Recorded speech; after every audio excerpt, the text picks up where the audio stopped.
I've had multiple surgeries done in the past year, and something that I've noticed with all of them is every single one has left me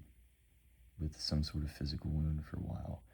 after, and I'm always incredibly nervous and anxious to do absolutely anything for the first time again, especially for the first time after surgery, those first several showers again after that, and having to get all of the different incision sites wet and worrying about the pain and everything. I find that when I dwell on that and when I hyperfixate and focus on the fact that it's gonna hurt and I'm scared of how bad it's gonna hurt, or I'm anxious about the situation, or I'm anxious about how it's gonna heal, I find that I end up inflicting more on myself before it actually happens. And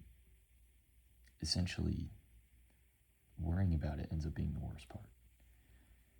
And yeah, sometimes it does end up being pretty bad afterwards, but worrying and being anxious about it just makes it 10 times worse because it's prolonged, and it really doesn't help at all. It just takes extra energy, and it ends up just being more that you're going through that you don't need to go through.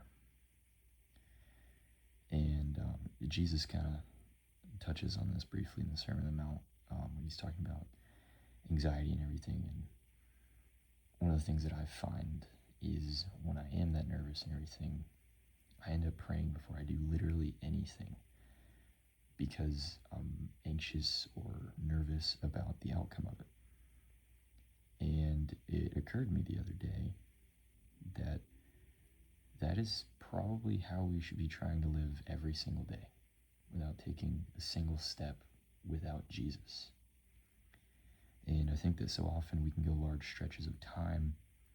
without looking to him for guidance, without turning to him and asking him for help in situations we could definitely use his help, and we just try to do it all on our own. But when you get to that point where you kind of swallow your pride and your self-reliance and you realize I really can't do this on my own and I do need Jesus, it tends to go a lot smoother